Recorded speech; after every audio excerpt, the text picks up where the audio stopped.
Terima kasih telah banyak memberikan masukan Pak Dr. Yudi, Pak Dr. Nagu, Ibu Anggun, dan terakhir Pak Bimim.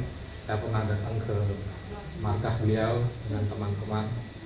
Saya masih ada utang, pasti kita lunasi untuk bantu, untuk support. Saya hanya heran kok ada orang-orang yang mau bekerja mengurus hal-hal yang sangat rumit, tidak bisa selesai hanya sekedar komunikasi, tapi sampai ke urusan setelah bisa diselamatkan pun setelah itu masih harus diurus segala macam. Belum lagi persoalan KTP tidak punya, BPJS tidak punya, keluarga tidak mendukung. Jadi betapa rumitnya. Tidak cukup hanya mencegah bunuh dirinya, tetapi persoalan lanjutannya juga ada persoalan. Itu juga yang terjadi di dalam anak-anak yang terlantar yang saya sering tangani. Itu juga yang terjadi di lansia, baik yang terlantar maupun yang tidak.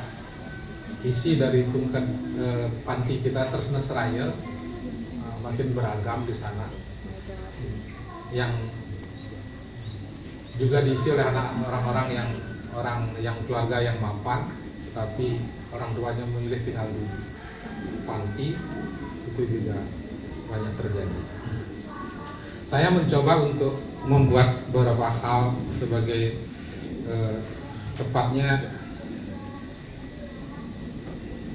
tawaran solusi yang sesungguhnya lebih pas kalau dilakukan oleh seorang eksekutor, baik itu di tingkat pusat, provinsi maupun di tingkat kabupaten kota, karena sudah menyangkut persoalan policy, menyangkut tentang instruksi surat urusannya. Tidak lagi kalau persoalan masalah-masalahnya kita rata-rata kita paham, teman-teman.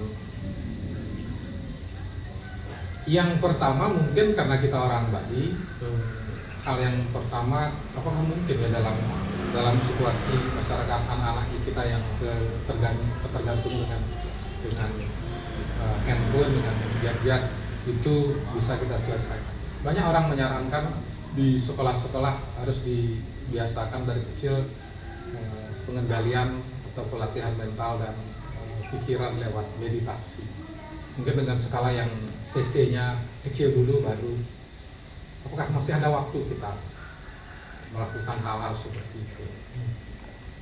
Yang kedua adalah penting sekali, dan menurut saya ini mutlak, terutama di tingkat nasional dan di tingkat daerah, tentang pembatasan atau pembuatan regulasi bagaimana anak-anak kita tidak full terlalu. Indonesia adalah negara yang paling tinggi penggunaan dunia digital, paling tinggi. Apa mungkin kita lakukan membuat regulasi seperti di negara lain? Saya bahwa kebetulan ini di Cina melakukan pembatasan penggunaan akses internet sudah dilakukan, dan hari ini sedang ramai di Australia juga akan melakukan hal yang sama tentang pembatasan penggunaan ini di Australia. Jadi penggunaan internet. Nah, kalau di kita diwacanakan ini pasti pro kontra. Kita kadang-kadang sering berhenti di pro kontranya, bukan substansinya itu. Tapi menurut saya memang harus dilakukan pembatasan ini.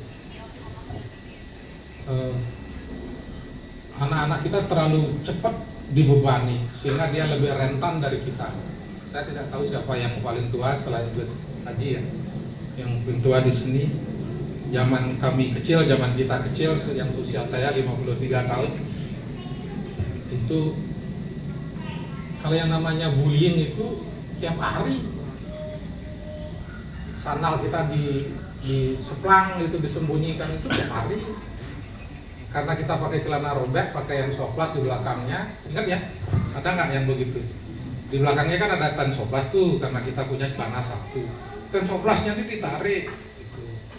Terus celana kita karena jarang yang pakai ikat pinggang waktu itu, celana kita ditarik sampai karena jarang yang juga pakai celana dalam, Iya kan, coba siapa yang pakai celana dalam saat itu? Jarang banget pakai celana dalam, pakai baju dalam, baju dalam nggak ada. Jadi itu ditarik, nggak ada yang merasakan itu sebagai kuliah. Mungkin karena itu kita lebih kuat daripada anak-anak kita yang sekarang.